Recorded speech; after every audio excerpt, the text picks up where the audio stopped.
back for episode 2, The Front Yard, part Remember we said you have to have patience? So true. But if you stick with it, it can all come together. But it takes patience. Well, patience and a vision. And it's so worth it because now, every time we look at our front yard, we can't stop smiling. Projects like this can keep you up to date on what's best for the environment. Plus, you can help keep your body fit and your mind sharp. Win-win. Before we go any further, we want to be clear. If you're watching this series hoping your yard will end up like this, then perhaps this series isn't for you. By the way, here's what our house looked like when we first bought it.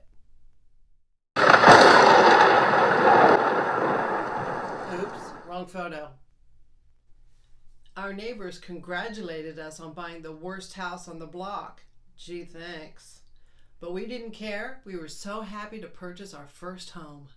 We knew the trees had to go. They were planted way too close to the house. We were worried about the damage the roots might do to our foundation, and they hadn't been pruned properly in years.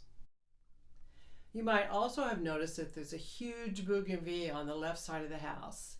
It was beautiful, but it was so overgrown you could not walk past it. And there was literally no light in the kitchen from that monstrosity. The former owner was so in love with it that she found this interesting wallpaper to match. One thing we knew for sure, job one was to paint the exterior. This photo doesn't really do it justice because, I kid you not, the original color could not be found in nature. It was like Pepto-Bismol, only blue. It was such a relief to have those trees gone and our house painted. And you can see the huge change our pink desert sand color made. The neighbor across the street came over and she thanked us profusely for painting, saying, "Glad that's gone. I've been looking at that nauseous blue for years." Another neighbor told us that the former owner bought the paint at a yard sale. Who buys paint at a yard sale? Back to our front yard project.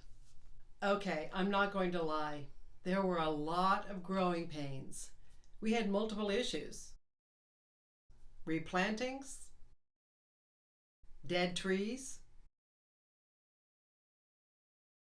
digging trenches for plumbing problems. You have to be careful or your house can end up owning you. But when you're on a budget and you want to do it yourself, you're going to have some growing pains. Besides, we love a challenge. The first thing I planted was a Portulacaria afra, sometimes known as elephant bush or dwarf jade. And I was really excited to use my new shovel. I love to get my hands dirty. Growing up, I spent lots of time working in my family's half-acre yard, planting flower bulbs, thinning them out each year, and transplanting some of them. Once you buy your plants, put them out in the yard where you think you want them. Obviously, they're a lot easier to move before you plant them.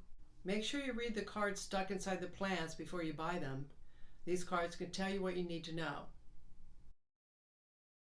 And we recommend keeping the cards for future reference. At a nursery, here are some things to keep in mind. What time of year should you plant them? How much water do they need? Are they drought tolerant or right for your climate? Think ahead about which plants will look good together once they're more mature. Oh, and very important, how big do they get? Because we planted this, not realizing it would become this. That's a lot of tequila. Some agave cactus can grow a foot every year. Ours got to be 6 feet tall, and Rich refused to let it get taller than him, so it had to go.